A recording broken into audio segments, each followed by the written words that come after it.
Bonjour et bienvenue dans cet épisode de WhatsApp Prof. Salut Martin, salut Walter. Ne nous demandons pas comment nous allons aujourd'hui. On peut plonger directement, on plonge directement dans le vif du sujet. Je ne sais même pas si c'est une question de formalité. Les présentations et tout ça. On peut aller directement, je vais prier et tu vas rentrer directement. On ne peut pas passer au-dessus de ça. Notre Père Céleste, merci pour cette opportunité. On te demande de nous accompagner dans cette discussion, d'éclairer nos esprits et de nous bénir au nom de Jésus. Amen. Nous avons beaucoup parlé des événements finaux et nous avons dit certaines choses concernant l'objectif et la fin, la direction du monde, la mise en œuvre de la marque de la bête.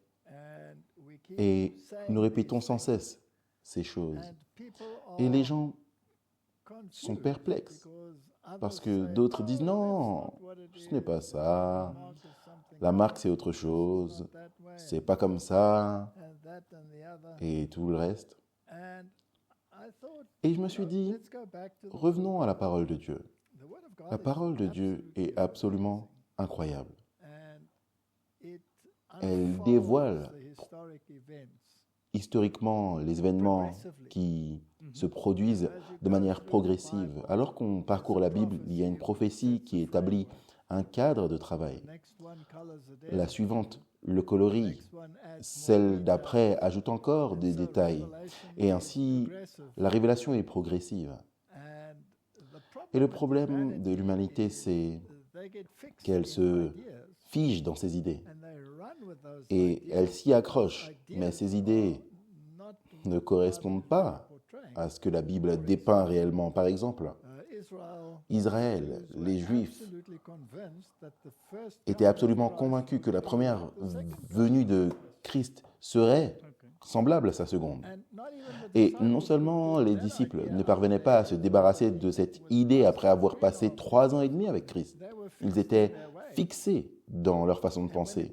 Et quand ça ne s'est pas produit, ils étaient choqués, ils étaient détruits, leurs fondations s'effondrèrent. Et ils se sont enfuis comme des lapins devant un serpent. Ils ne pouvaient pas comprendre ce qui se passait. Ça, c'est parce que des gens ont des idées fixes. Il nous faut donc revenir aux Écritures. Et l'Écriture nous dit exactement ce qui va se passer, comment ça va se passer. Quand on lit le livre de Daniel, recommandé par Jésus, vous lisez le livre de l'Apocalypse. Vous comprenez. Mais si vous n'avez pas le plan et ne vous y tenez pas, vous pouvez alors vous engager dans des impasses. Et malheureusement, ce qui se passe pour la plupart, c'est ce qui existe chez différentes dénominations, parce que chacun a emprunté une de ces ruelles et ils y vont. Permettez-moi de vous donner un autre exemple. L'Église, à travers les âges, qu'il s'agisse des Israélites, des catholiques, des protestants, l'Église a toujours cru que qu'elle allait régner sur terre. Elle ne se rendait pas compte que le royaume de Dieu s'étendait depuis l'époque de Christ et qu'elle a été appelée hors du monde pour entrer dans ce royaume par la foi. Donc ce que tu veux dire, c'est que le royaume de Dieu se rapprochait d'ici. C'est ce que la Bible dit. La Bible dit que le royaume de Dieu se manifestait de plus en plus, autrement dit, il s'immisçait dans tes décisions de vie. Ça, c'était le royaume. Et toi, tu devais le rejoindre. Mais l'Église croyait, non, elle est le royaume. Elle va gouverner en tant que représentant de Christ. Et toute l'humanité sera soumise à elle. C'est ce que les Juifs croyaient. Mais, comme tu l'as dit, à travers les âges, c'est ce que tout le monde a cru. Oui, on n'arrive pas à se débarrasser de cette idée. Et l'idée d'un millénium le règne temporel. Tout le monde veut Jésus quelque part, mais l'Église doit gouverner. Elle le veut toujours. Donc c'est déroutant parce qu'il y a également cette idée du futurisme, selon laquelle l'Église sera enlevée. Elle ne sera pas là, donc évidemment elle ne va pas régner. Donc qui va régner alors? Eh bien, les Juifs régneront. Et ce sera ainsi. Mais les autres disent non, non, non, non, c'est pas possible. L'Église doit régner. Donc il y a ceux qui croient au millénium, qui dit que l'Église va régner. Et Christ, il est où? Ben, il est quelque part là-bas, on le saluera, mais laissez-nous tranquilles, on va régner. En son nom, on est les intermédiaires. Qu'il reste là, dans son coin, et laissez-nous faire, on maîtrise la situation. Ça regorge d'histoires sur la façon dont ça s'est passé. Voilà donc le problème avec l'humanité. Sa conception figée de la façon dont les choses vont se dérouler. En ce moment, je lisais ce livre. Je l'avais sur mon étagère et je l'avais déjà lu. Et comme tu peux le voir, il est très lu, il y a des pages qui tombent. Il est très ancien. Et il sent le moisi. J'aime ces livres. Et ça, c'est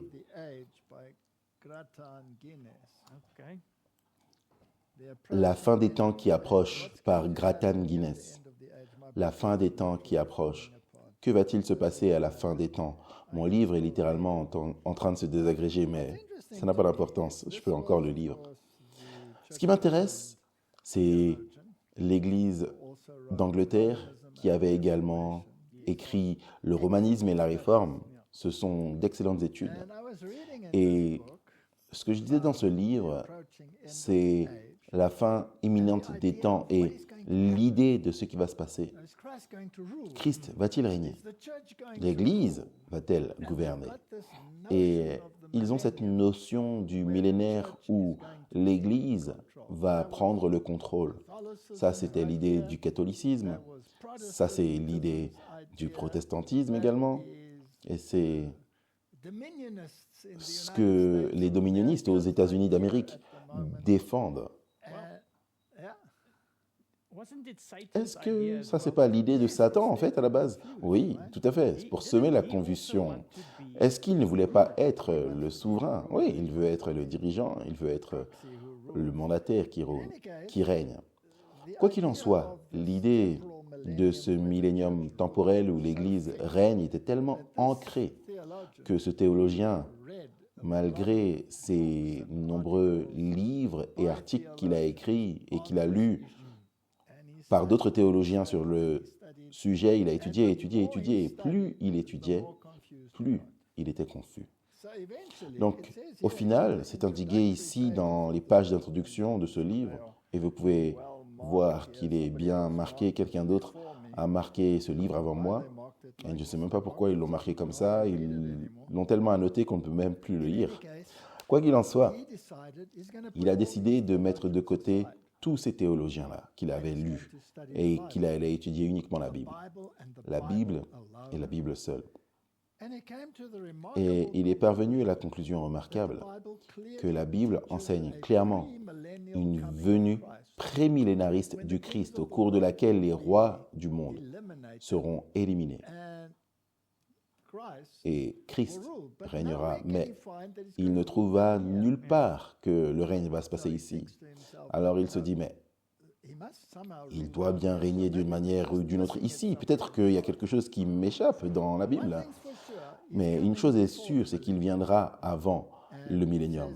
Et c'est écrit ici dans ce livre, il n'a jamais pu être dissuadé de cette pensée parce qu'il l'a étudié dans la Bible et c'était absolument clair.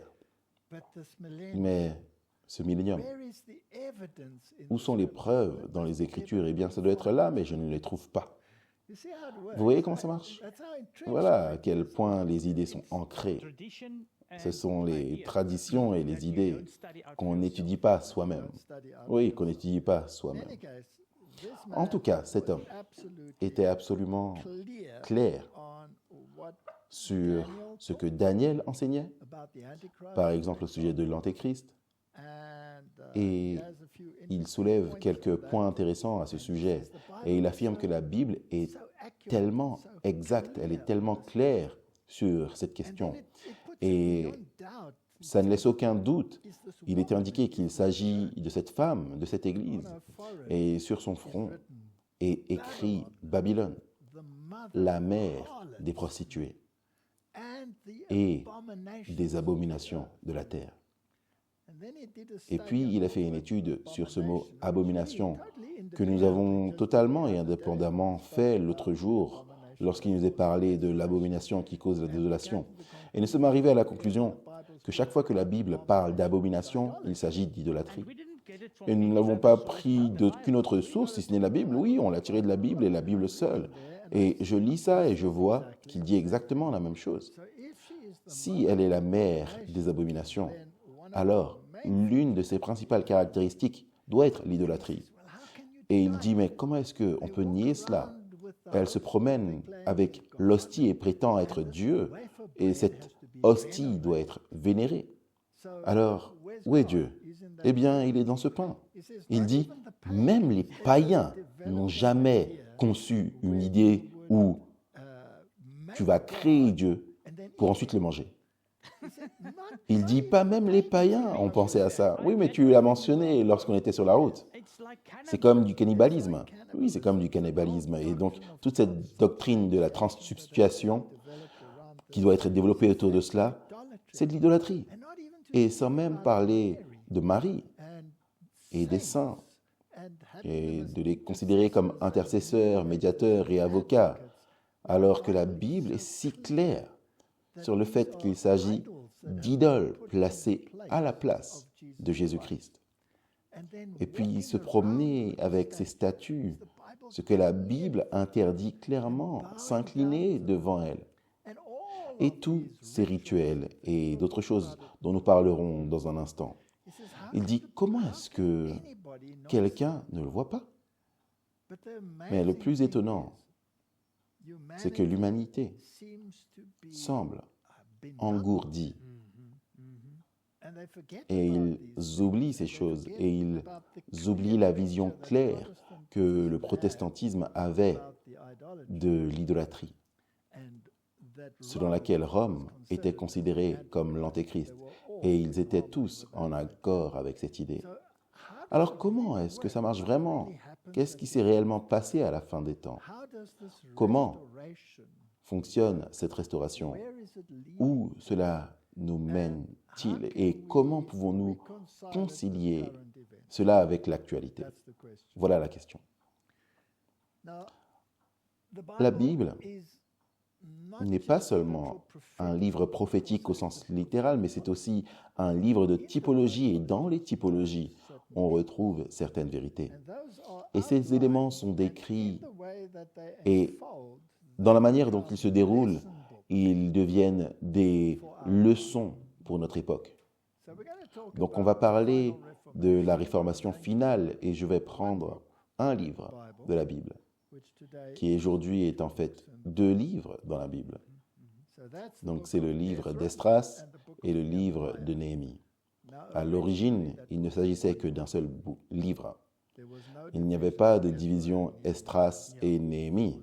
Il ne s'agissait que d'un seul livre et probablement il a été écrit par Esdras. Peut-être que des ajustements finaux par d'autres personnes, mais Esdras était le scribe qui l'a écrit. Pourquoi est-ce qu'on a 2 livres maintenant? Parce que Jérôme, lorsqu'il a compilé la Vulgate pour l'Église catholique, l'a divisé en 2. Ce n'est pas un problème grave si on le divise en 2, tant qu'on n'enlève rien du texte. Mais à l'origine, ce n'était qu'un seul livre, donc on va le considérer comme un. On va s'occuper de tout ça. Et voici l'histoire de l'après-exil. Si nous suivons le raisonnement logique, le symbolisme et la typologie, nous devrions être capables de comprendre ce que signifient les événements des derniers jours. La Bible est un livre incroyable en ce sens. Et en réalité, les gens l'étudient rarement de cette manière, comme tu l'as mentionné plus tôt. On peut utiliser les livres de la Bible pour voir ce qui se passe en parallèle à notre époque. Et maintenant, tu vas nous le montrer. Ainsi, le contexte historique, c'est que Jérusalem est en ruine. Le temple est détruit. Les bâtiments sont détruits. Les murailles autour de Jérusalem sont détruites. Est-ce que c'était là qu'ils ont été amenés à Babylone? Oui, ils partirent pour Babylone et ils y restèrent. Et d'après le prophète Jérémie, ils allaient y rester pendant 70 ans, qu'ils le veuillent ou non. Et après les 70 ans, ils pourraient revenir. Cela s'est déroulé par étapes. Et 3 dirigeants l'ont rendu possible. Le premier, c'était Cyrus. Il publia un décret autorisant la reconstruction du temple. Est-ce que c'était après les 70 ans ou est-ce que c'était avant? Eh bien, Babylone les a fait prisonniers. On dépasse le stade de Babylone maintenant. Les Mèdes et les Perses règnent. Et le premier souverain des Mèdes et des Perses va libérer les captifs, c'était Cyrus. Ça n'a pas vraiment décollé, ils ont commencé la reconstruction du temple, mais le travail, pour une raison ou une autre, était interrompu, il fallait un nouvel élan. Le dirigeant suivant, qui devait se pencher sur l'histoire, et a découvert que les Mèdes et les Perses avaient dicté un décret, et qu'une fois ils ont édicté un décret, c'était irrévocable. Leur loi restait en vigueur. C'est comme la loi de Dieu. Elle tient bon. Et ce souverain, c'était Darius. Et il a décrété que le temple pouvait être restauré. Ça, c'était le temple. Après cela, qu'en est-il du reste? On passe à l'époque d'Esdras et au temps de Néhémie. Et c'est là que la restauration du mur et de la nation en tant que nation indépendante, certes soumise au pouvoir en place, mais au moins à nouveau une nation souveraine. Alors, comment est-ce que ça a été mis en œuvre? Et c'est un type du plan du salut et du royaume de Dieu. Il nous faut donc examiner les différents aspects. Appelons ça la réforme finale. Restaurer ce qui a été détruit à cause de l'apostasie des Israélites. Et quelle fut l'apostasie principale? Ils suivaient les nations qui les entouraient. Ils avaient introduit l'idolâtrie, qui était une abomination, et ils avaient négligé la loi de Dieu. Et un commandement en particulier, le sabbat. Voyons donc ce que la Providence a écrit pour nous. Nous parlons ainsi d'Esdras, de Néhémie, et en particulièrement la réformation post-exilique. Avant d'entrer, on va aller dans 1 Corinthiens 2,5. Il est dit que votre foi ne doit pas se tenir sur la sagesse des hommes, mais sur la puissance de Dieu. N'oubliez pas, les hommes ont certaines idées et ils ont certaines attentes. Et normalement, cela implique que le pouvoir repose entre leurs mains. Oui, c'est toujours égoïste. Absolument, toujours égoïste. Donc notre sagesse ne doit pas résider dans la sagesse des hommes. Le chapitre 3, verset 11 nous dit « Car personne ne peut poser un autre fondement que celui qui a été posé, à savoir Jésus-Christ.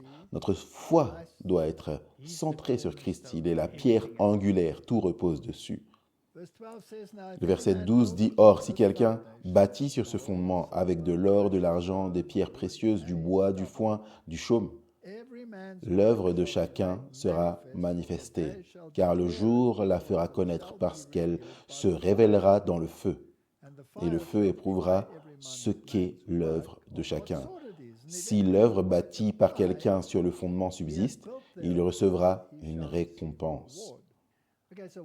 Donc, qu'est-ce qu'on peut bâtir sur le fondement qui est Christ? Eh bien, on peut construire avec de l'or. Avec de l'or, ça représente le caractère. On peut développer le caractère. L'argent est purifié dans une fournaise d'affliction. Ainsi, on peut développer un bon caractère en endurant patiemment l'épreuve. Les pierres précieuses, elles reflètent la lumière de celui qui la dispense. Mais on peut également construire avec du foin, du bois et de la chaume. Quand le feu se déclare, ils disparaissent. Donc, certains des bâtisseurs utilisent les outils qu'ils devraient. Ils devraient développer un caractère conforme à celui de Christ. Ils devraient être en mesure de vivre à travers la fournaise de l'affliction et de l'utiliser pour des fins positives afin de refléter l'éclat de la gloire de Christ. Ou bien ils peuvent construire avec du bois, du foin et de la chaume et tout brûlera. Cela te montre quel type d'attitude tu adoptes ou tu as lorsque tu commences à construire ton caractère. Et je pense que Jean-Baptiste l'a très bien résumé. Il doit augmenter et je dois diminuer. Tandis que l'humanité, c'est je dois croître et lui, il doit se mettre à l'écart. Parce que moi, je commande ici. Pire encore, ils disent, s'il te plaît, bénis-moi alors que je prends les choses en main. Ce système sera donc testé et ceux qui ont bâti correctement seront récompensés. La récompense, c'est la vie éternelle, évidemment. Et Paul affirme très clairement que l'Église, les membres dans l'Église,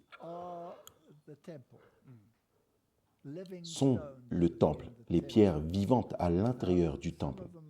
Certains de ces matériaux peuvent être du bois, du foin, de la chaume. On les aura dans l'Église, on va en parler. C'est intéressant, c'est très important, c'est incroyable comment la Bible s'intègre parfaitement à tout. Magnifique. Donc, revenons à Esdras et parcourons les chapitres. On va mettre simplement un verset ici et là. On ne va pas tout passer en revue, ça prendrait une éternité. La première année de Cyrus, roi de Perse, afin que s'accomplisse la parole de l'Éternel prononcée par la bouche de Jérémie, l'Éternel réveilla l'esprit de Cyrus, roi de Perse, qui fit faire de vive voix et par écrit cette publication à tout le royaume. C'est le décret de Cyrus le Grand. Ainsi parle Cyrus, roi des Perses. L'Éternel, le Dieu des cieux, m'a donné tous les royaumes de la terre et il m'a commandé de lui bâtir une maison à Jérusalem en Juda. Voici donc le temps. C'est un décret, aller et restaurer le temple. Après les paroles de Jérémie, 70 ans d'exil touchaient à leur fin. Vous pouvez maintenant reconstruire le temple. Vous ne serez pas encore une nation indépendante, mais vous pouvez reconstruire le temple. À cette époque, tout le monde vénérait différentes divinités et les gens croyaient que les divinités étaient régionales. Et donc à Jérusalem, la divinité qu'il fallait adorer était celle que les Juifs adoraient. C'était encore une idée idolâtre, mais c'est pour cela qu'ils l'ont autorisé. Non pas parce qu'ils étaient nécessairement convaincus qu'il s'agissait de la seule divinité, mais il s'agissait de la divinité régionale, donc il fallait reconstruire. Mais dans tous les cas, il a fait un décret, le temple pouvait être reconstruit. C'est quoi le temple? Le temple représente le peuple de Dieu, chargé de proclamer l'Évangile. Et c'est quoi l'Évangile? L'Évangile, c'est la bonne nouvelle du salut. Le temple et son service étaient donc une mise en œuvre du plan du salut. C'était en ruine. Typologiquement parlant, qu'est-ce que ça signifie, Martin? Qu'il n'y a plus d'évangile qui est prêché. Ils l'ont transformé en un évangile de rituel d'autosatisfaction. Le Christ était hors de jeu. Le temple était donc en ruine. Il n'y avait pas de plan du salut à présenter à l'humanité. Disparu. Allez restaurer ça. Ok? Ça devient une nation idolâtre. Allez le restaurer. Donc, ça c'est le premier point. Je voulais juste demander, Quand il a dit, comme tu l'as mentionné, qu'ils devaient retourner parce que leur Dieu régnait là, juste pour savoir, c'est écrit que c'est par le seul Dieu du ciel qu'il donne ce décret. Oui, c'est intéressant de noter que certains de ces dirigeants reconnaissaient que le Dieu des Israélites était le vrai Dieu, comme Nebuchadnezzar, tout à fait. Mais son peuple l'a-t-il reconnu? Non. Ils pensaient, ils avaient cette idée que, ok, on tolère parce que c'est la divinité régionale. Il fallait d'abord que le souverain retrouve la raison avant d'accepter la vérité, comme Nebuchadnezzar. Et ça le concerne lui, pas nécessairement le reste de son peuple. Tout à fait. Parce que lorsqu'il a été confronté pour la première fois à l'idée que Dieu détermine ce qui se passe sur cette terre, il a dit non, pas question, je vais faire cette statue en or de haut en bas. Donc je vais m'opposer à cette divinité parce que je suis le meilleur. Et il n'avait pas tout à fait compris après, parce qu'ensuite il a fait un décret qui dit que tout le monde doit adorer le Dieu de Daniel et de ses amis. Exact. Mais ensuite, il a traversé une période où il a dû manger de l'herbe. Oui, il a eu un régime alimentaire basé sur les plantes. Et ensuite, la chose intéressante, c'est qu'il a retrouvé la raison. Donc, ce n'était pas une mauvaise idée. Même le jeune homme qui s'est éloigné de son père et lorsqu'il était avec les cochons, il devait également manger des plantes. Ça lui a permis de retrouver la raison.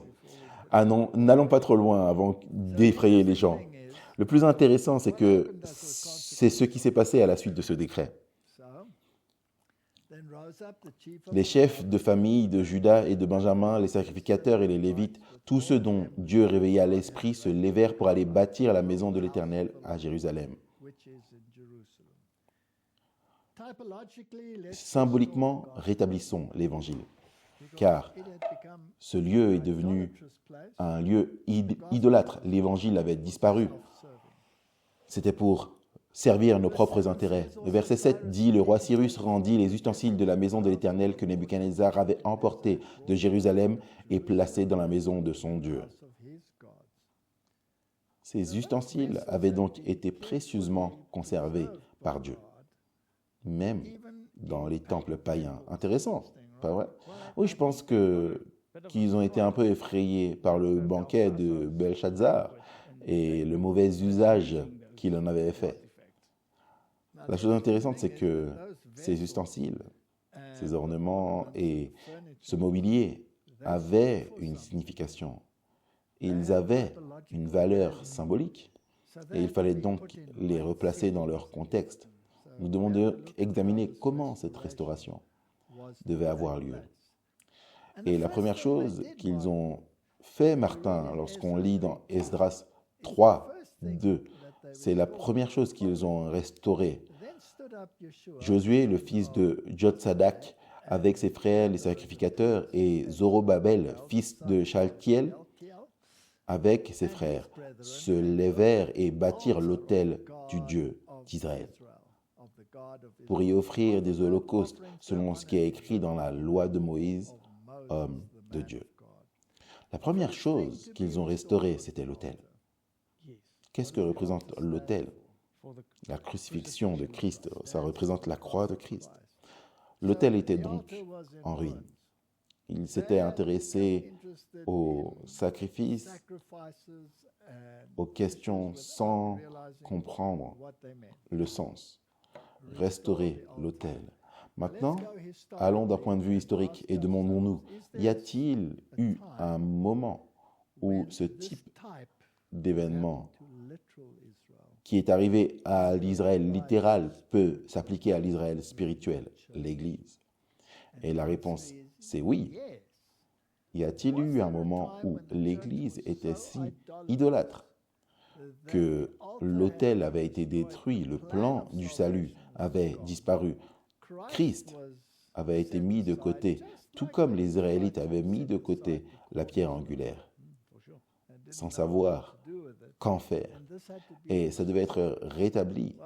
Or, Martin Luther a écrit une œuvre, l'un de ses ouvrages les plus célèbres, La captivité babylonienne de l'Église. Dans cet ouvrage, Luther affirmait que l'Église catholique romaine, à l'instar de l'ancienne Babylone, avait maintenu l'Église captive, principalement par son système sacramental. Il remettait en question l'idée des 7 sacrements, soutenant que seul le baptême et la scène ou l'Eucharistie étaient véritablement des sacrements bibliques. Luther critiquait l'utilisation abusive des sacrements par l'Église pour contrôler et contraindre les individus, arguant que la promesse de l'Évangile et la foi devaient être le fondement de la vie chrétienne conformément à la réforme luthérienne. À mon avis, il n'a pas été assez loin. Parce que dans la pensée catholique, un sacrement est un moyen d'accéder au salut. C'est une question d'œuvre. Ainsi, si vous assistez à la messe, c'est le salut. Si vous allez au confessionnal, c'est le salut. Chacun de ces sacrements, comme on le disait, c'est un rituel salutaire, c'est de l'idolâtrie. Donc, à mon avis, aucun sacrement n'existe. Je suis d'accord, il n'y a pas de salut dans les sacrements. Martin Luther a pris un temps à se débarrasser de l'idée de la transsubstantiation et du fait que c'était une pratique idolâtre. C'était un symbole qui représentait l'œuvre de Christ et non un rituel que nous pratiquons. Donc, en fin de compte, il ne devrait pas y avoir de sacrement. Tout est Christ. Mais il a constaté que Babylone avait maintenu Israël captif. Et Rome, qui est appelée Babylone dans la Bible, la mère des prostituées, avait maintenu l'Église captive. Et l'autel a été détruit. Donc la première chose à restaurer, c'est l'autel. C'est là qu'intervient le protestantisme.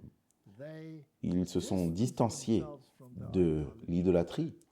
Ils ont jeté les statues et l'autel des offrandes. Et ils ont ramené le Christ comme le moyen de salut. L'autel spirituel. Oui, l'autel spirituel. Donc, la réforme finale, après l'exil, les Juifs exilés à Babylone, les chrétiens exilés dans le catholicisme romain, ça c'est la typologie perçue par les réformateurs. La réforme finale commence donc par remettre le Christ au centre. Est-ce que ça fait sens? Oui, au sens. Mais ça ne s'arrête pas là, car nous devons continuer dans ce livre. Ils ont reconstruit le temple. Le temple représente tout le plan du salut. Le parvis extérieur, la justice de Christ, qui nous couvre alors qu'on arrive par la porte, qui est Christ lui-même. On a l'autel, Christ, et l'autel sacrifié. Ça doit être restauré. Il vous purifiera et ensuite vous rentrez dans le lieu saint et ensuite le lieu très saint. Tout le plan du salut est là. Et il faut que ce soit restauré. Tout. Parce que l'ensemble, dans sa plénitude, est une référence au Christ. Absolument tout. Donc, examinons cette réforme post-exilique. Autrement dit, la domination catholique romaine et païenne du Moyen-Âge. Esdras 3, 8. La seconde année depuis leur arrivée à la maison de Dieu, à Jérusalem, au second mois, Zorobabel, fils de Shaltiel, Josué, fils de Jotsatak, avec le reste de leurs frères, les sacrificateurs et les Lévites, et tous ceux qui étaient revenus de la captivité à Jérusalem, se mirent à l'œuvre et chargèrent les Lévites de 20 ans et au-dessus de surveiller les travaux de la maison de l'Éternel. Donc, en d'autres termes, il s'agit d'établir une structure ecclésiastique. Ça, c'est très important. Typologiquement, ils nommèrent les prêtres, car le type n'avait pas encore rencontré l'antitype. L'offrande devait encore avoir lieu. Mais si on applique cela à l'Église, ça signifie mettre en ordre la mission de l'Église, les ministres, l'œuvre qu'ils ont à accomplir, la proclamation de l'Évangile, la restauration du plan du salut, tout ça, ça devait être rétabli, juste pour mettre tout ça dans une organisation structurée. Et qu'est-ce qu'ils ont fait? Ils chantaient, célébrant et louant l'Éternel par ses paroles. Est-ce que la réforme protestante a donné naissance aux grands hymnes de la réforme? Oui, tout à fait. Martin Luther a écrit des hymnes. Maintenant, qu'a fait le catholicisme? Tout est devenu un chant. Tout est devenu mystique. Et c'était le mysticisme et l'ambiance qui captivaient les gens, pas le message. C'était donc le sentiment, les émotions. Puis arrive la réforme protestante et on assiste à cet essor dans le monde, dans la sphère musicale. Et les hymnes commencent à prendre sens. On chante la doctrine, n'est-ce pas? Un rempart puissant est notre Dieu. Peu importe comment tout a commencé, ce n'était plus un chant. C'était maintenant devenu céleste. Vous voyez la typologie ici. C'est donc ce qu'ils ont commencé à faire et ils ont chanté. Qu'est-ce qu'ils ont chanté? Des psaumes. C'est un recueil de cantiques. Il a donc fallu créer tout un nouveau recueil de cantiques pour le christianisme et s'éloigner des chants et des Ave Maria. Combien de fois l'Ave Maria a été chanté lors de l'investiture de la présidence de Trump? Oui, tout le temps. Chaque fois qu'il y a un événement important, on l'entend. Quel est le rapport avec l'Évangile? Aucun. Je pense que c'est simplement pour souligner un point. Et donc, qu'est-ce qu'ils ont fait ensuite? Parce que Dieu est bon, car sa miséricorde endure toujours pour Israël. Et tout le peuple poussait de grands cris de joie en célébrant l'Éternel, parce qu'il posait les fondements de la maison de l'Éternel. Les fondements, pas d'autres fondements. Vous ne pouvez poser aucun autre fondement, si ce n'est Jésus-Christ. Est-ce que vous pouvez voir la restauration après l'exil? Mais plusieurs des sacrificateurs, des Lévites et des chefs de famille âgés qui avaient vu la première maison pleurèrent à grand bruit pendant qu'on posait sous leurs yeux les fondements de cette maison. Beaucoup d'autres faisaient éclater leur joie par des cris. Il y avait des joies et des larmes. Pensez-vous qu'il y avait des joies et des larmes lors de la réforme protestante? Assurément, c'est un soulagement. Il n'y avait plus besoin du Vatican, ses pompes et Michel-Ange et tout ça. Ils avaient des églises simples. Ils se disaient, la pompe a disparu. Mais ils ont vu la pierre angulaire, le véritable joyau, le véritable fondement avait été posé. C'est donc une histoire typologique où on applique ce qui s'est passé, le type, à l'antitype. Or, lorsqu'on procède ainsi, des problèmes surviennent. Il y aura des adversaires qui vont s'opposer à la reconstruction. Esdras 4, verset 1. Les ennemis de Juda et de Benjamin apprirent que les fils de la captivité bâtissaient un temple à l'Éternel, le Dieu d'Israël. Eh bien, ils étaient très, très en colère. Voici donc une citation tirée du livre Romanisme et Réforme par le même auteur qui a écrit ce livre. Il dit « Partout où vous avez un prêtre au lieu d'un prédicateur, un autel au lieu d'une table de communion, des bougies de cire au lieu de la lumière, de la vérité divine, des cérémonies au lieu de la saine doctrine, des sacrements au lieu de la grâce salvatrice, des liturgies psalmodiées au lieu de prières sincères et ferventes, de la musique splendide au lieu d'un culte spirituel, des vêtements magnifiques. Est-ce que vous pouvez imaginer le conclave en ce moment, le faste, le glamour et les vêtements liturgiques, au lieu de la vérité de l'Évangile, la tradition de l'Église? Est-ce qu'on ne traverse pas une phase de tradition où le monde est en admiration. Ils sont de retour au point où la réforme a dû commencer. Oui, tout ça a disparu. Là où vous avez cette tradition et l'Église, au lieu de « il est écrit », les croix au lieu de Christ, alors là vous avez le romanisme. Quel que soit son nom, méfiez-vous-en. Aussi attrayante que soit l'architecture et l'encens, la musique, le cérémonial solennel, méfiez-vous-en. On peut même moderniser cela dans un cadre moderne, dans une église moderne, pas seulement dans l'église catholique, car c'est pourquoi il est dit peu importe ce qu'on appelle d'autres églises quand la musique vous emporte. Faites attention, j'aimerais encourager les auditeurs à laisser défiler dans leur esprit les images télévisées qui défilent de toute cette pompe et cette cérémonie, tous les cardinaux avec leurs chapeaux, marchant en procession, les bâtons et tout le reste, la musique chantée, et tout le monde est en admiration. N'est-ce pas une situation déplorable, Martin? Où est l'emphase maintenant là-dessus et sur le prochain pape qui va être intronisé? Est-ce qu'on prépare le chemin de la même manière pour la venue de Jésus? Ah, malheureusement pas. Après avoir déploré le fait que les protestants, on est toujours dans le livre de Grattan Guinness, que les protestants sont si prompts à ignorer toutes les prophéties concernant l'Antéchrist, des prophéties sur lesquelles tous les réformateurs s'accordaient, allant même jusqu'à embrasser de fausses contrefaçons comme le futurisme, etc. Après avoir déploré le fait que les protestants sont si prompts, je ne veux pas mettre une longue citation, je veux résumer, on va revenir.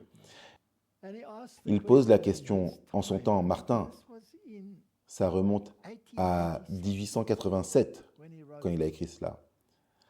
Est-ce que c'est la position que vous adoptez? Est-ce que c'est la conclusion que vous défendez? Est-ce le genre de point de vue que vous publiez, vous, protestants? Et ce, malgré tout ce qui a été écrit sur le sujet et toute la lumière que l'histoire et l'expérience ont déversée dessus? Si tel est le cas, veillez à ne pas vous trouver en train de lutter contre la vérité, de faire la guerre à la parole de Dieu, de résister au témoignage de l'esprit de prophétie, d'entraver l'œuvre de la réforme, de promouvoir le progrès de l'apostasie, de vous opposer au Christ et d'aider l'Antéchrist. Est-ce qu'il a raison? La façon dont il l'écrit, c'est magnifique. Est-ce que c'est parce que le monde fait aujourd'hui? À 100%. Il continue.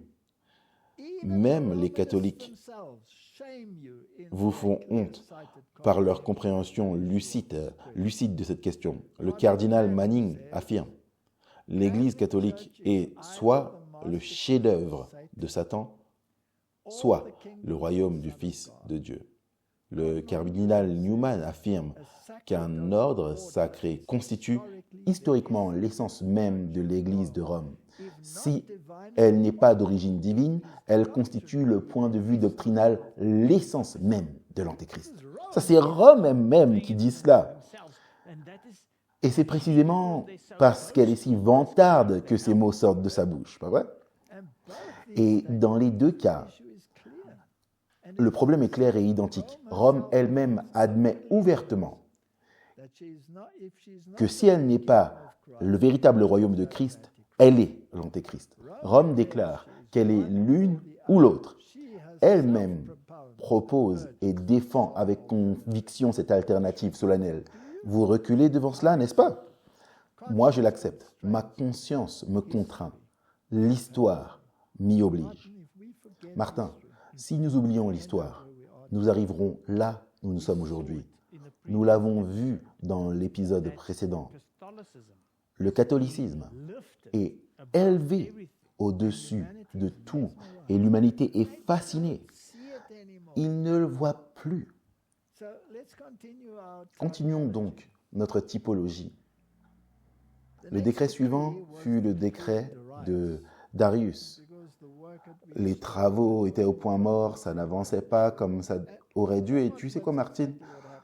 C'est ce qui s'est passé durant la réforme. Le mouvement stagnait et ensuite il a fallu un nouvel élan. Et le Seigneur a suscité d'autres personnes que Martin Luther, que Melanchthon, Tyndale, tous ces autres. Et il a dit, allez, venez, réveillez-vous, lisez vos Bibles. Les anabaptistes, puis plus tard les baptistes, ont soulevé la question du baptême des enfants, le respect du sabbat, le congrégationalisme, toutes ces choses. Et Wesley dira alors, non, nous devons faire plus. Le temple de Dieu, c'est aussi le corps. Il faut le maintenir en bonne santé. Et ainsi, la loi de Dieu, toutes ces questions, c'était le chaos. Donc, il fallait un deuxième décret. Esdras 6, verset 1. Alors, le roi Darius donna ordre de faire des recherches dans la maison des archives. Donc, qu'est-ce qu'a fait Cyrus? Allons voir ce qu'il a fait. Où on déposait les trésors de Babylone. Verset 7 nous dit, « Laissez continuer les travaux de cette maison de Dieu, que le gouverneur des Juifs et les anciens des Juifs la rebâtissent sur l'emplacement qu'elle occupait. » Donc, mettez fin à l'opposition, a déclaré Darius. Construisez la maison. Arrêtez l'opposition, construisez la maison. Est-ce que ce n'est pas ce qui s'est produit lors de la réforme? Nous suivons cette démarche typologique étape par étape. Vous comprenez, c'est ce que signifie qu'il n'y a rien de nouveau sous le soleil, rien de nouveau. Et quand les gens disent, mais nous sommes fous, parce que nous pensons que ceci est important, que cela est important, ou lorsque vous venez avec le sabbat, ceci, cela, le reste. Mais tenez bon, étudiez la typologie, voyons où ça nous mène. Voici la parole de Dieu. Il ne s'agit de rien d'autre. Et il y a quelques explications sur son application par Grattan Guinness, mais ça c'est la parole de Dieu. De plus, donc ça c'est au verset 8, c'est Darius. Il dit, « Voici l'ordre que je donne touchant ce que vous aurez à faire à l'égard des anciens des Juifs pour la construction de cette maison de Dieu. Les frais pris sur les biens du roi provenant des tribus de l'autre côté du fleuve seront exactement payés à cet homme afin qu'il n'y ait pas d'interruption. En d'autres termes, mettez de l'ordre là-dedans. Commencez à construire une structure ordonnée. Assurez-vous que la distribution des moyens soit correctement contrôlée pour l'Église. N'est-ce pas incroyable? Chaque fois qu'ils essaient de faire quelque chose, Dieu les ramène à une organisation pour qu'ils y arrivent, même si ce n'était pas prévu au départ. Ça, c'est la deuxième fois. La première fois, ça a marché avec une organisation. Il y a toujours un problème. Mais on y revient. Vous devez faire ceci. Donc, on va encore parler de l'Église. Est-ce qu'on en a besoin? Ou est-ce que c'est acceptable de dire, eh bien, concernant l'Église, nous avons simplement nous laissé guider par l'Esprit. Je vois deux typologies déjà qu'il y a un problème. N'allons pas trop vite, Martin. Mais c'est fascinant pour moi. Finalement, le temple fut restauré. Qu'est-ce que ça signifie, Martin? Ça signifie que Christ était de nouveau au centre. Je commence par l'autel. Voilà votre sacrifice. Pas cette idolâtrie, ni ce faste, ce glamour, toutes ces absurdités. Commencez par les bases. Et en quoi consistait la première célébration? La Pâque a été célébrée à nouveau. Il le montrait. Qu'est-ce que ça représente, la Pâque juive? Christ et lui crucifié. Voici l'agneau de Dieu qui ôte le péché du monde. Le chapitre 6 nous dit donc, les enfants de la captivité célèbrent la Pâque. Le 14e jour du premier mois, ils suivent les prescriptions. Car les prêtres et les lévites se purifièrent ensemble. Tous furent purs et immolèrent la Pâque pour tous les enfants de la captivité, et pour leurs frères, les prêtres, et pour eux-mêmes. Et les enfants d'Israël revenus de la captivité mangèrent la Pâque avec tous ceux qui s'étaient éloignés de l'impureté des nations du pays et qui se joignirent pour eux pour chercher l'Éternel, le Dieu d'Israël. Donc, qui mangea? Tous ceux qui s'étaient séparés. Martin, c'est un gros mot de nos jours. On ne se sépare pas, on s'unit, on écuménise, si un tel mot existe. On noue des relations écuméniques, on ne se sépare pas. Mais Dieu dit de se séparer. Il fait même de la séparation une loi, mais on va y revenir. Qu'est-ce qui s'est passé ici? Christ était de nouveau au centre de la foi, y compris pendant la Réforme. L'idolâtrie a été balayée et Christ est revenu au centre. Ça n'a pas été bien accueilli. Alors le mouvement d'Oxford, ils ont réintroduit les statues idolâtres, ils ont réinstitué l'autel, ils ont rétabli la messe. Et même Grattan Guinness 10. Oh, qu'est-ce qui s'est passé? Pas vrai?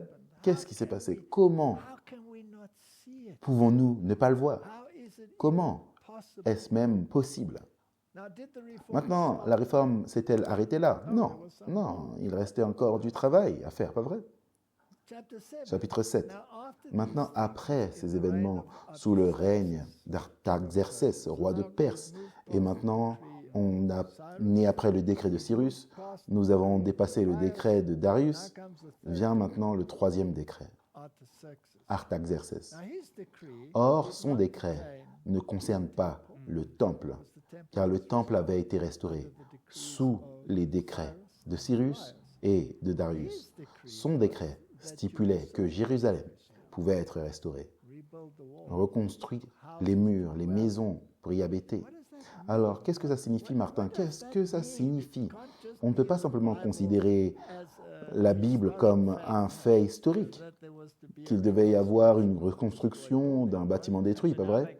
Donc maintenant, ils ont Christ au centre, mais il faut ajouter quelque chose.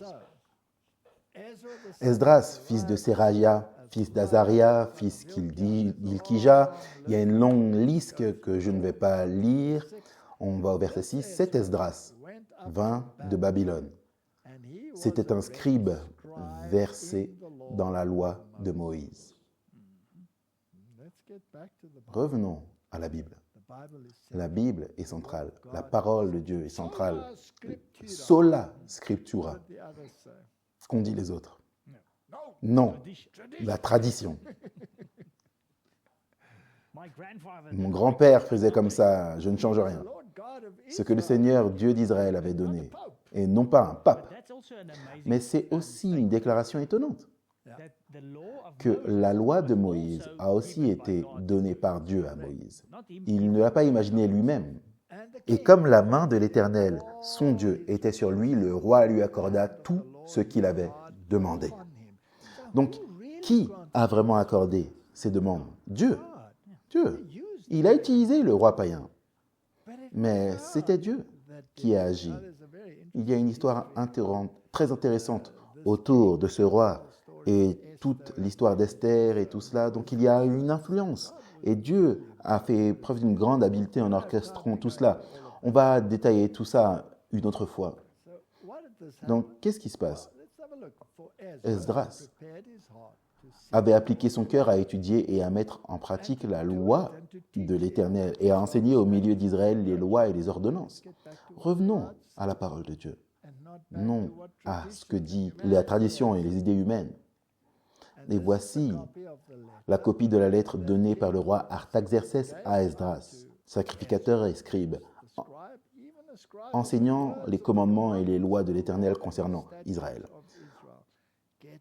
Revenons à la parole. Faisons ce qu'elle dit. Y aura-t-il de l'opposition? Assurément. Voilà donc le mur qu'il faut reconstruire. Nous arrivons à l'étape du mur, pas vrai? Il nous faut reconstruire un mur. Par conséquent, nous avons besoin d'un autre décret venant de Dieu. Restaurer le mur. Ok, donc Esdras rassemble les nobles et remet la prêtrise en ordre, puis il entreprend des réformes. Le peuple est encore imprégné de paganisme. Ils ont encore tout ça dans leur tête, toutes leurs croyances. Chacun fait ce qu'il veut. Donc, La première chose qu'il fait, c'est qu'il prie concernant les mariages mixtes. Il faut replacer ça, qui est un type, dans l'antétype, le contexte. Après que cela fut terminé, les chefs s'approchèrent de moi en disant, « Le peuple d'Israël, les sacrificateurs et les Lévites ne se sont point séparés des peuples de ces pays, et ils imitent leurs abominations, celles des Cananéens, des Héthéens, des Phérésiens, des Jébusiens, des Ammonites, des Moabites, des Égyptiens et des Amoréens. Le paganisme est de leur esprit. Il y a du syncrétisme, ils ne réfléchissent pas. Pourquoi? Car ils ont pris de leurs filles pour eux et pour leurs fils, ils ont mêlé la race sainte avec le peuple de ces pays. Et les chefs et les magistrats ont été les premiers à commettre ce péché. Ces hommes pratiquent le syncrétisme. Les femmes représentent donc de manière typologique d'autres églises, d'autres religions, d'autres modes de pensée. Et si vous commencez à mélanger les deux, vous obtenez du syncrétisme. C'est un problème. La plupart des prédicateurs et des dirigeants agissaient de même. Et dès que vous commencez à faire des compromis à ce niveau, comme le dit Rathan Guinness, si vous voyez les bougies, si vous voyez tout cela, fuyez, fuyez. C'est du syncrétisme. Vous détournez l'attention du Christ. Séparez-vous de cette idéologie. Et je dis, mon Dieu, je suis dans la confusion et j'ai honte, oh mon Dieu, de lever ma face vers toi, car nos iniquités sont multipliées par-dessus nos têtes et nos fautes ont atteint jusqu'aux cieux. Depuis le jour de nos pères, nous avons été grandement coupables jusqu'à ce jour. Et c'est à cause de nos iniquités que nous avons été livrés, nous, nos rois, nos sacrificateurs, aux mains des rois étrangers, à l'épée, à la captivité, au pillage et à la honte qui couvrent aujourd'hui notre visage. Est-ce que nous avons ce problème en nous? Il est toujours bien vivant et en pleine forme. Et puis au verset 14, « Recommencerions-nous à violer tes commandements et à nous allier avec les peuples abominables? Devrions-nous siéger dans des conciles œcuméniques, Martin? Devrions-nous faire semblant que nous sommes sur la même longueur d'onde? Je n'ai rien contre le fait de parler aux gens, mais est-ce qu'on peut former une alliance avec eux? Ils ont utilisé cette petite excuse tout le temps, et voilà pourquoi on se trouve dans cette situation catastrophique. Ta colère n'éclaterait-elle pas contre nous jusqu'à nous détruire, sans laisser ni reste ni réchapper? Mais cet état d'esprit est bien vivant et se manifeste encore aujourd'hui.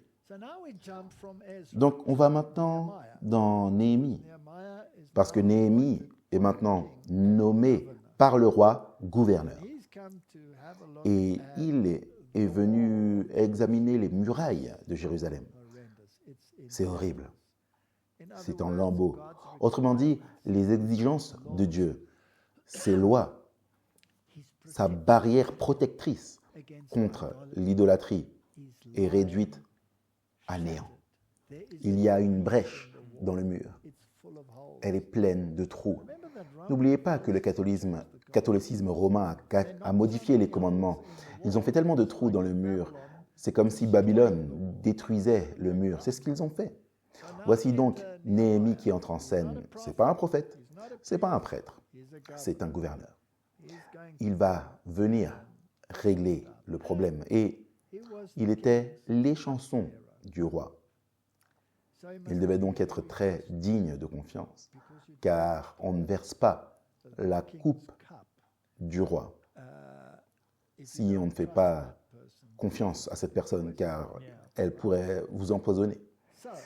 Ainsi, Néhémie et les paroles de Néhémie, fils de Hakalia, au mois de Kisléu, la 20e année, comme j'étais à Suse, dans la capitale.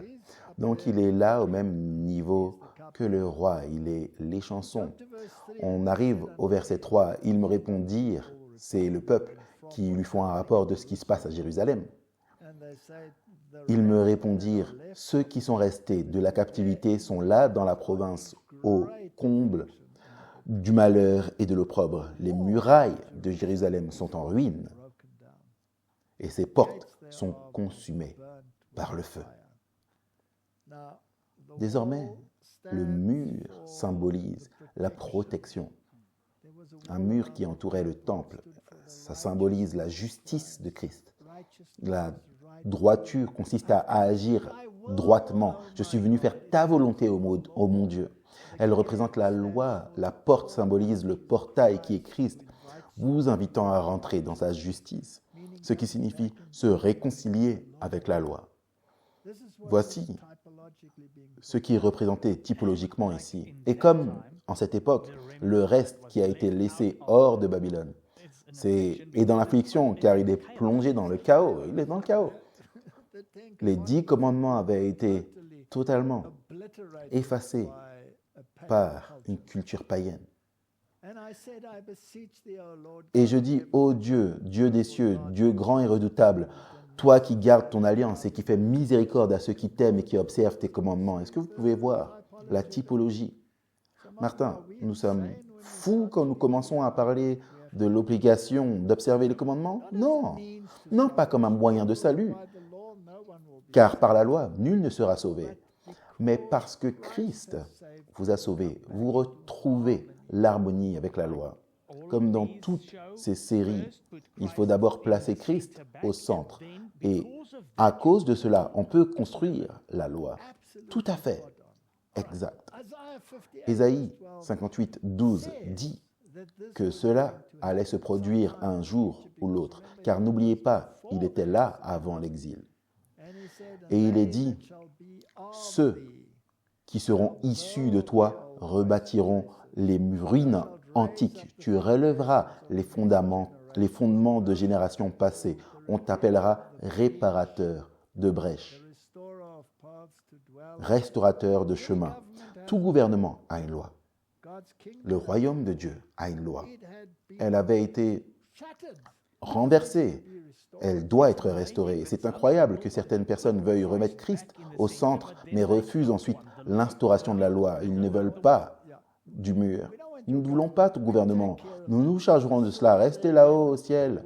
On va gouverner avec nos lois. Merci, tu nous as sauvés, mais maintenant on prend le relais. T'inquiète pas. Donc Néhémie va inspecter le mur. L'opposition est si forte qu'il le fait de nuit pour pouvoir aller vérifier. Martin, il le fait de nuit. Tu sais, il y a une période dans l'histoire appelée l'âge des ténèbres. Il faisait si sombre qu'ils avançaient avec leurs petites torches pour regarder le mur et dire « Ne devrions-nous pas observer les commandements? Ne devrions pas observer les commandements ?» Et un autre dit « Et le sabbat, est-ce qu'il y a un trou dans ce mur ?» Oh, ils étaient furieux. Même leur propre peuple, ouais, ils étaient si furieux. Ils les traînaient dans les rues, leur arrachèrent la barbe, les battirent et firent passer leur bétail au milieu de leur réunion. Alors, Néhémie le fait de nuit. Néhémie 2, verset 9. « Je me rendis auprès des gouverneurs de l'autre côté du fleuve et je leur remis les lettres du roi qui m'avait fait accompagner par des chefs de l'armée et par des cavaliers. » Ah, il y a une petite démonstration de force ici, oui.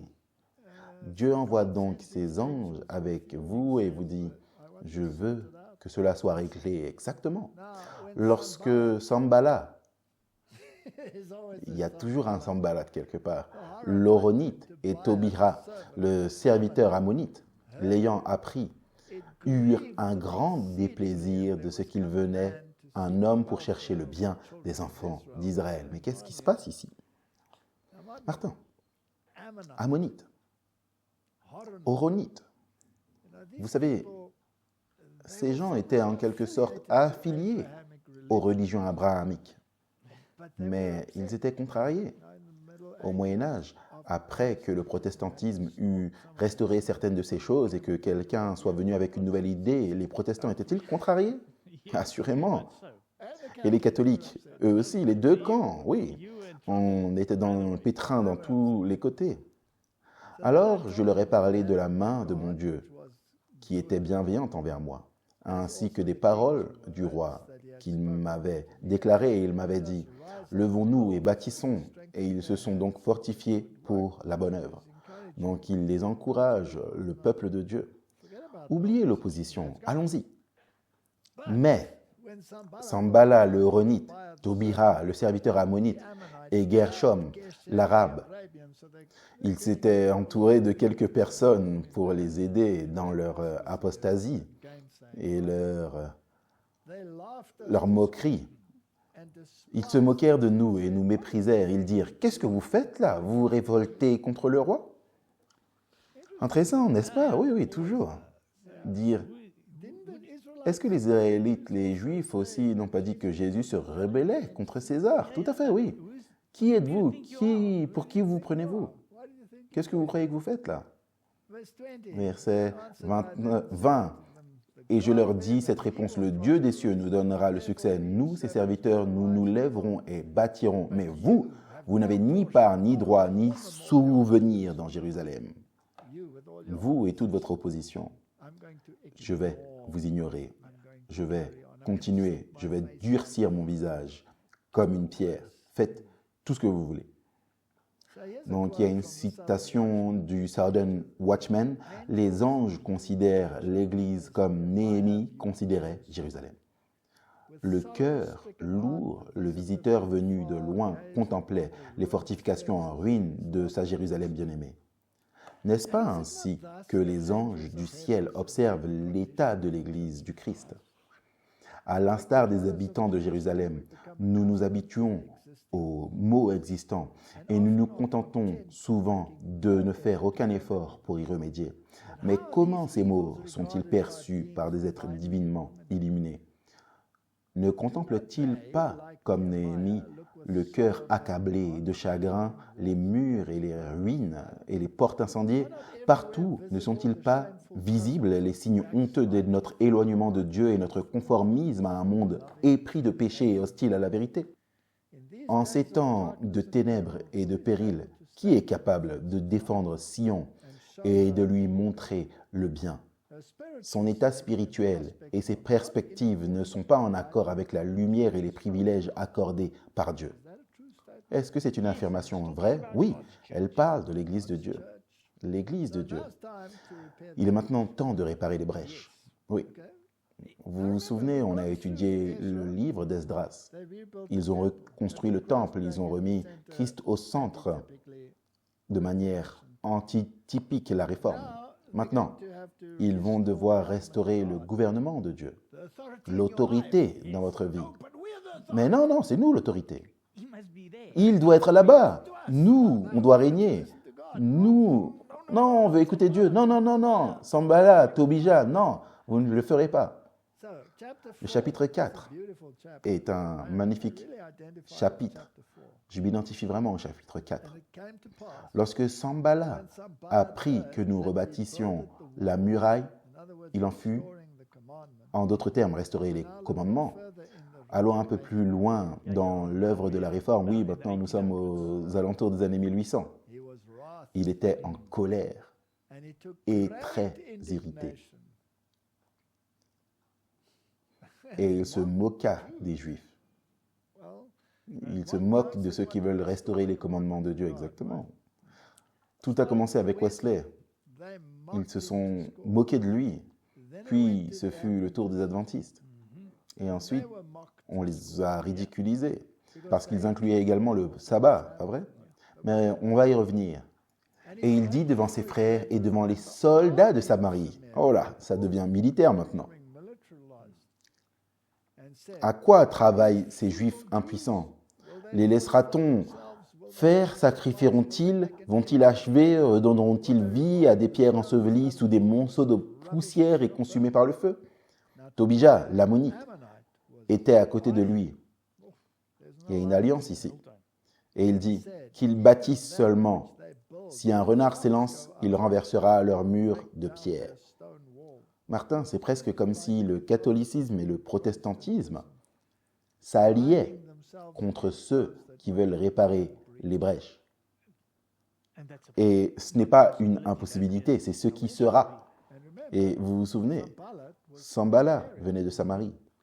Et la Samarie c'est le syncrétisme et c'est le catholicisme. Or, Tobija l'Ammonite était à côté de lui. Ils sont ensemble. Écoute, ô notre Dieu, nous sommes méprisés. Fais retomber leurs insultes sur leur tête et livre-les au pillage sur une terre où ils soient captifs. Ça, c'est la prière de Néhémie. Et ça devrait être la prière du peuple de Dieu. Alors, comment est-ce qu'ils construisent? Eh bien, ils ont l'épée dans une main et une trône dans l'autre main. C'est pourquoi je plaçais dans les enfoncements derrière la muraille et sur les terrains secs le peuple par famille, tous avec leurs épées, leurs lances et leurs arcs. Je regardais et m'étant levé, je dis aux grands, aux magistrats et au reste du peuple, « Ne les craignez pas. Souvenez-vous du Seigneur, grand et redoutable, et combattez pour vos frères, vos fils, vos filles, pour vos femmes et pour vos maisons. » Maintenant, est-ce qu'on est en guerre? Ceux qui bâtissaient la muraille et ceux qui portaient ou chargeaient les fardeaux travaillaient d'une main et tenaient une arme d'une autre. Martin, voici une bonne arme. Oui, prenons-la. Alors maintenant, on est occupé à combattre pour le Seigneur, mais on construit son mur. On bâtit le mur et on n'arrête pas de bâtir. Il y a une brèche dans le mur. Et on va aller rencontrer de l'opposition du catholicisme et du protestantisme. Sanballat et Tobija vont s'allier contre vous et même à l'intérieur du mur.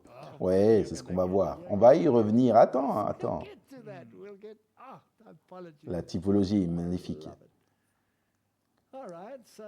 Satan est toujours là. Il utilise toujours le mépris et la dérision. Ça vient d'un commentaire biblique. Il dit « L'expérience de Néhémie se répète dans l'histoire du peuple de Dieu à notre époque. » Ça, c'est une confirmation de ce que nous lisons. Ceux qui œuvrent pour la vérité constateront qu'ils ne peuvent pas le faire sans susciter la colère de leurs ennemis, tant à l'intérieur qu'à l'extérieur, car certains construisent avec du bois, du foin, du chaume. Exactement. Bien qu'ils aient été appelés par Dieu à l'œuvre qu'ils accomplissent et que leur voie soit approuvée par lui, ils ne peuvent échapper aux reproches et à la dérision. Ils seront dénoncés comme visionnaires, infidèles, intransigeants, hypocrites, bref, tout ce qui servira le dessein de leurs ennemis. Les choses les plus sacrées seront présentées sous un jour ridicule pour amuser les impies. Une petite dose de sarcasme et de médisance alliée à l'envie, la jalousie, l'impiété et la haine suffira à exciter la joie du moqueur profane. Et ces gestes présomptueux aiguisent l'ingéniosité de chacun et s'encouragent mutuellement dans leurs œuvres blasphématoires. Le mépris et la dérision sont certes douloureux pour la nature humaine, mais ils doivent être endurés par tous ceux qui sont fidèles à Dieu. C'est la stratégie de Satan, détourner les âmes de l'œuvre que le Seigneur leur a confiée. Je ne reçois pas mal de courriers haineux ces derniers temps, Martin. Je pensais justement à ce passage, Walter White, saint ou serpent, des choses intéressantes comme ça. Et le problème, c'est que quand je lis cela, je vois ces accusateurs. Ils sont partout. Et je vois l'esprit qui les pousse à agir ainsi, parce qu'ils croient, comme ceux qui veulent bâtir ce royaume sur terre, qu'ils sont justes et qu'ils ont raison, et qu'ils seront les seuls à subsister. Alors continuons cette saga, car ça devient fascinant. Dans ce même temps, je dis encore au peuple que chacun passe la nuit dans Jérusalem avec son serviteur. Faisons la garde pendant la nuit et travaillons pendant le jour. Nous devons être à Jérusalem. Que représente Jérusalem? Ça ne représente pas le peuple de Dieu? Oui. Il faut rester dans l'église. Est-ce que tout le monde est parfait dans cette église? Je n'arrive pas à trouver à travers cette symbolique, à aucun moment où il est dit « Ok, partons de Jérusalem, partons d'ici, parce que Jérusalem est pleine d'apostasie, avec ses remparts et tous ces gens, j'en ai assez, je pars. Non, je vais rester à l'extérieur de Jérusalem. » Et nous ne quittons point nos vêtements, ni moi, ni mes frères, ni mes serviteurs, ni les hommes de garde qui me suivaient. Chacun n'avait que ses armes et de l'eau. C'est magnifique. C'est quoi la symbolique ici? 1 Pierre 1, 13. C'est pourquoi saignez les reins de votre entendement. Soyez sobres et ayez une entière espérance dans la grâce qui vous sera apportée lorsque Jésus-Christ apparaîtra. Cette symbolique a donc une signification plus profonde. Et Luc 12, 35, que vos reins soient sains et que vos lampes brûlent.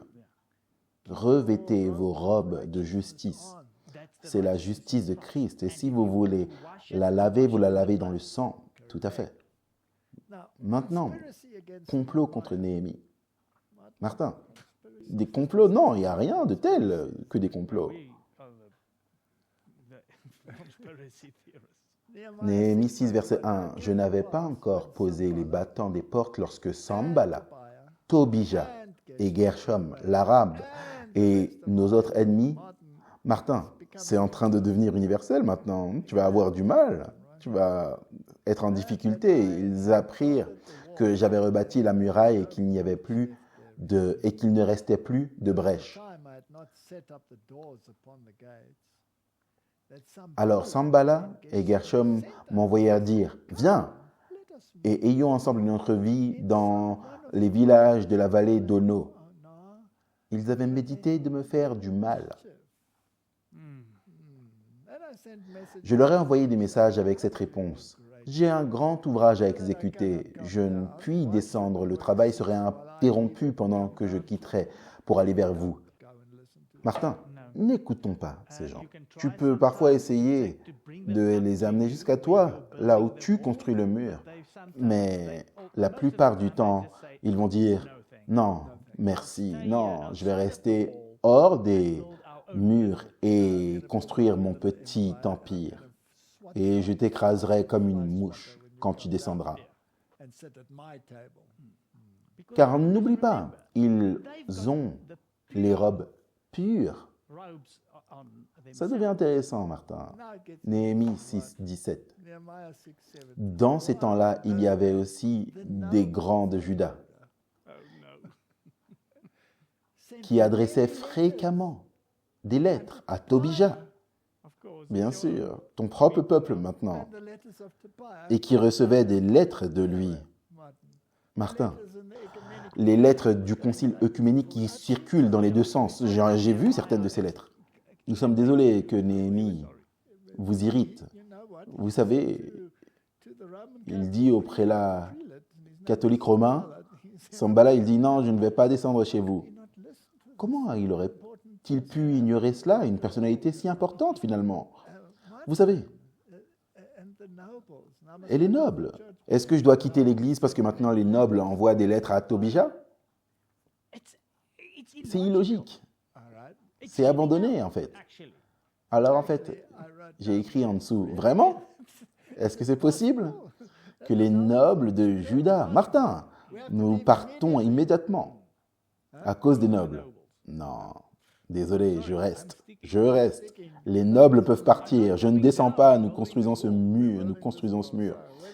Que vous écriviez des lettres ou pas, amusez-vous bien. J'ai vu certaines de ces lettres. Et même si quelqu'un à l'extérieur fait des vidéos, et on a ce type qui prêche des absurdités sur l'histoire médiévale et la papauté qui serait l'antéchrist. Est-ce qu'on devrait le faire taire? Et des lettres qui vont et viennent. J'ai vu ces lettres et elles sont très intéressantes. Alors Martin, tu as une union par un lien dragon. Voici une autre citation intéressante. Un esprit de haine et d'opposition au cœur des Hébreux a formé le lien d'union et a créé une sympathie mutuelle entre différents groupes d'hommes qui autrement auraient pu se faire la guerre. J'aime ça. C'est un phénomène récurrent. À partir du jour de Pilate et Hérode devinrent amis alors qu'avant ils étaient ennemis. Cela illustre ce que nous observons fréquemment de nos jours, l'union d'hommes de différentes confessions qui s'opposent à la vérité présente. Leur seul lien semble être un lien dragon par nature, manifestant haine, amertume envers le reste qui observe les commandements de Dieu. Néanmoins, nous avons prié notre Dieu et nous avons veillé sur eux jour et nuit à cause d'eux, dit Néhémie. La typologie est-elle parfaitement claire? Absolument.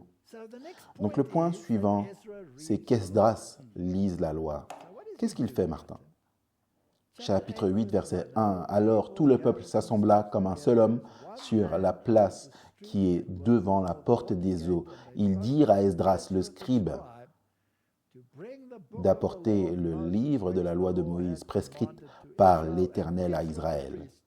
Et le sacrificateur Esdras apporta la loi devant l'assemblée, composée d'hommes et de femmes et de tous ceux qui étaient capables de l'entendre.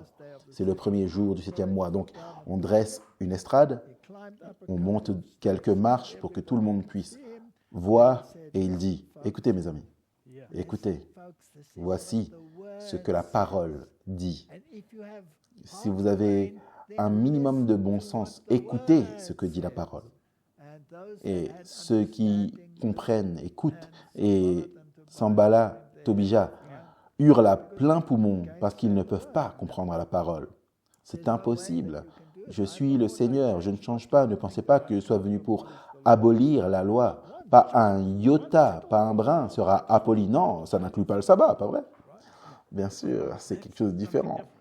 Donc, verset 8, il est dit, ils lisaient distinctement dans le livre de la loi de Dieu et ils en donnaient le sens.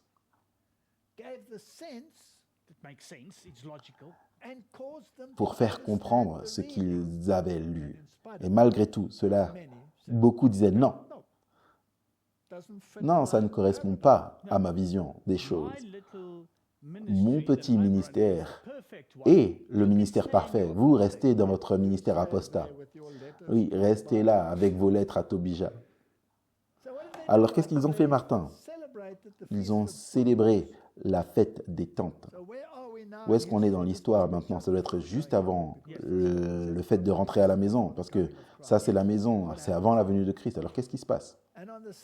Le second jour, les chefs de famille de tout le peuple, les sacrificateurs, les Lévites s'assemblèrent auprès d'Esdras, le scribe, pour entendre l'explication des paroles de la loi. Et ils trouvèrent écrit dans la loi que l'Éternel avait prescrite par Moïse que les enfants d'Israël devaient habiter sous des tentes pendant la fête du 7e mois. Ça représente leur sortie d'Égypte, leur libération et aussi leur sortie de ce monde et leur retour au Christ. Et la descendance d'Israël se sépara de tous les étrangers. Ça va être difficile pour beaucoup de gens aujourd'hui. Et ils se présentèrent et confessèrent leurs péchés et les iniquités de leurs pères. Lorsqu'ils furent placés, on lut dans le livre de la loi de l'Éternel, leur Dieu, pendant un quart de la journée, et pendant un autre quart, ils confessèrent leurs péchés et se prosternèrent devant l'Éternel, leur Dieu.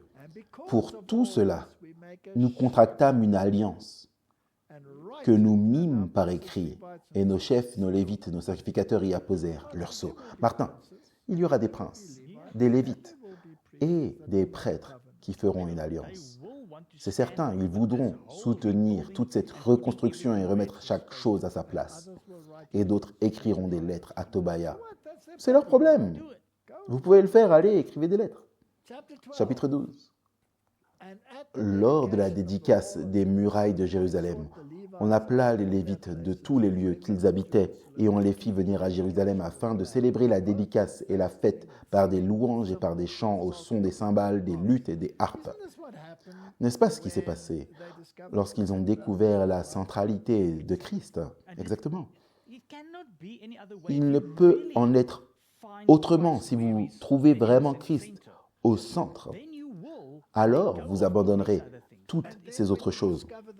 Et quand vous découvrez les principes de son gouvernement, vous voudrez vous y conformer. Il y a aussi des chants, des harpes. Ça devient naturel. Donc, Martin, ce sera quoi la réforme finale selon cette typologie? Nous l'avons examinée étape par étape. Personne ne peut dire que ce n'est pas la parole de Dieu. Comme le dit ce passage, cela a du sens. Très bien, nous arrivons donc au dernier chapitre, Néhémie 13. Dans ce temps, on lut en présence du peuple dans le livre de Moïse et l'on y trouva écrit que l'Ammonite, le Moabite, ne devrait jamais entrer dans l'assemblée de Dieu, à moins bien sûr qu'il ne se convertisse. Comme Ruth, qui était une Moabite, il ne peut pas rentrer en tant qu'Ammonite. Non, on ne veut pas de Moabite ni d'Ammonite. Laissez vos dieux dehors. Vous pourrez venir. Votre Dieu sera mon Dieu et votre peuple sera mon peuple. Là, vous êtes les bienvenus. Mais sans ça, avec vos idées ammonites et moabites, vous restez là où vous êtes. Nous ne voulons pas de vous. Nous ne sommes pas œcuméniques. Nous ne ferons aucun compromis.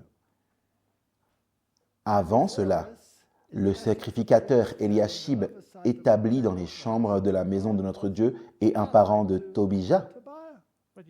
Mais c'était un ammonite. Je ne sais pas ce qui se passe ici. Le prêtre était donc allié à Tobija. Il avait disposé pour lui une grande chambre où l'on mettait auparavant les offrandes, l'encens, les ustensiles, la dîme, du blé, du mou et de l'huile, ce qui était ordonné pour les Lévites, les chantres et les portiers et ce qui avait été prélevé pour les sacrificateurs. Ils l'ont placé au cœur économique. Et je vois que ce qui s'est passé là, où les dîmes, les offrandes et tout le reste. Donc on doit quitter cet endroit. Et le voilà donc, l'ammonite, avec ses idées ammonites, qui gère les finances de l'Église. Martin, c'est impossible, pas vrai. On doit partir d'ici. Non. Continuons. Néhémie 13, 7. À la fin de l'année, j'obtins du roi la permission de revenir à Jérusalem et je m'aperçus du mal qu'avait fait Eliakib en disposant une chambre pour Tobia dans les parvis de la maison de Dieu. Comment ont-ils osé? J'en éprouvais un vif déplaisir. Martin, oui, ça doit t'attrister. C'est nécessaire et je jetai hors de la chambre tous les objets qui appartenaient à Tobija. Tôt ou tard, Martin, il va être jeté dehors. Il va sortir. Est-ce qu'il n'est pas dit que nous sommes tous partis parce que Tobija était là et parce qu'Eliashib était de mèche avec lui? Non, il n'est pas dit ça. Non, il est dit qu'on l'a chassé lui. Est-ce qu'il y a une typologie dedans là? On va y arriver. Martin, c'est fascinant. Et puis, la dernière réforme. À cette époque, je vis en Juda des hommes foulés au pressoir pendant le sabbat, rentrer des gerbes, chargés sur des ânes même, du vin, des raisins et des figues et toutes sortes de choses, les amener à Jérusalem le jour du sabbat.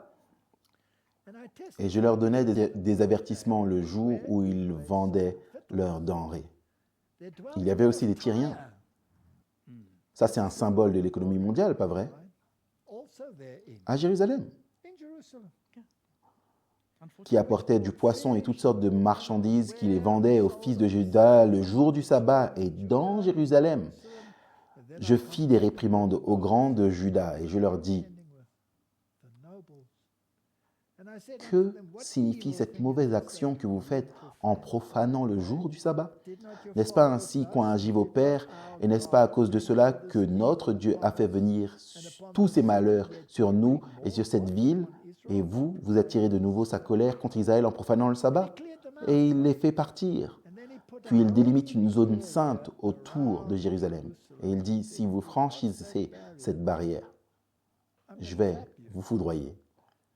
Et puis un jour, la Bible dit que les armées de Rome se tiendront dans ce lieu saint, derrière cette barrière. Autrement dit, ils substitueront leur faux sabbat à la place du vrai sabbat. Mais cela identifie parfaitement la réforme finale de la période post-exilique avec son type et son antitype. Ainsi, l'œuvre de réforme menée par Zorobabel, Esdras et Néhémie présente l'image d'une œuvre de restauration spirituelle dans les derniers jours de l'histoire de cette terre. Par le biais du reste Israël, Dieu s'est donné pour mission de préserver sur la terre la connaissance de lui-même. Ils étaient les gardiens du vrai culte, les dépositaires des oracles sacrés. Peu importe Tobija, peu importe les complots, peu importe les lettres écrites par les dirigeants, peu importe le fait de confier l'économie à certaines de ces personnes, peu importe tout cela. S'ils détenaient la loi, ils étaient les gardiens des oracles. Ils étaient les gardiens du vrai culte, les dépositaires des oracles sacrés. L'opposition qu'ils allaient devoir affronter était redoutable. Lourds sont les fardeaux portés par les dirigeants, mais ces hommes ont continué d'avancer en s'appuyant fermement sur Dieu, croyant qu'il les ferait triompher. La restauration spirituelle dont l'œuvre du temps de Néhémie était un symbole est esquissée dans les paroles d'Ésaïe. Vos ruines antiques seront reconstruites. Vous élèverez les fondations de nombreuses générations. Vous serez appelés réparateurs de brèches et restaurateurs des rues pour y habiter. Ésaïe 58, 12. Une transgression a été commise dans la loi de Dieu. Le mur qu'il a placé autour de ses élus pour les protéger et leur obéissance, selon ses préceptes de justice, de vérité et de pureté, doit être leur protection perpétuelle. Le prophète désigne précisément l'œuvre de ce peuple restant qui construit le mur. Si vous retenez votre pied de profaner le sabbat, de faire votre plaisir en un saint jour, et si vous appelez le sabbat un délice dans le saint jour honorable du Seigneur, si vous l'honorez, ne suivant pas votre propre voie, en ne recherchant pas votre propre plaisir, en ne parlant pas en vain, alors vous trouvez votre joie dans le Seigneur, et je vous ferai chevaucher sur les hauteurs de la terre. Martin, est-ce que c'est l'œuvre finale? Oui. Oui, nous sommes juste là. La typologie confirme. Et la Bible et tout. Voilà. Au temps de la fin, chaque institution divine doit être rétablie. La transgression faite dans la loi au moment où le sabbat a été modifié par l'homme doit être réparée. Le peuple fidèle de Dieu doit démontrer que la loi de Dieu est le fondement de toute réforme durable. En ligne claire et distincte, ils doivent présenter la nécessité d'obéir à tous les préceptes du décalogue. Poussés par l'amour de Christ, ils doivent coopérer avec lui pour reconstruire les lieux désolés. Ils doivent réparer les brèches, restaurer les chemins où habiter. Martin, ça vient directement d'Ésaïe 58. Les tiens rebâtiront sur d'anciennes ruines. Voici ce qu'il dit. Si tu retiens ton pied pendant le sabbat, verset 13, pour ne pas faire ta volonté en mon saint jour. Martin, il ne s'agit pas d'une conjecture. C'est biblique. Lorsque vous êtes occupé à ça, à construire le mur, à rétablir l'ordre public, il y aura des gens qui diront, comme Tobia et Sambala et tout ça. Est-ce que ce n'est pas intéressant de constater que les trois évangiles synoptiques, Matthieu, Marc, Luc et Jean, que Matthieu, Marc et Luc contiennent toute cette affirmation, car le Fils de l'homme est maître même du sabbat. C'est pourquoi le Fils de l'homme est aussi maître du sabbat. Et il leur dit, le Fils de l'homme est maître même du sabbat. Vous ne pourrez pas échapper à cette réforme finale. Ce sera la dernière question. C'est le dernier point de cette typologie de la restauration post-exilique. À chaque fois, ce sera la question finale à la fin des temps également. Nous allons être confrontés à Sambala, Tobija et au reste. Et nous aurons des nobles qui écriront des lettres, absolument. Et certains d'entre eux mettront Tobija à l'intérieur, dans une chambre, et ils lui donneront tout ce dont il a besoin. Vous savez quoi? Il va se faire virer de cette chambre. Seul Dieu s'occupera de tout cela. Donc Martin, si la typologie dit ceci, l'histoire l'a confirmé jusqu'à présent, les événements finaux porteront sur les questions dont nous avons parlé. C'est biblique, c'est fondé sur l'Écriture, c'est dans la loi de Dieu, tout est en place. Nous pouvons donc le proclamer sans crainte. Peu importe, Sambala ou Tobija, prions ensemble. Père céleste, merci parce que tu nous as donné une image si claire des réformes qui doivent avoir lieu avant que tu puisses revenir réclamer ton royaume. Parce que tu ne réclameras non seulement un royaume, mais tu réclameras également l'allégeance de ton peuple au principe de ce royaume.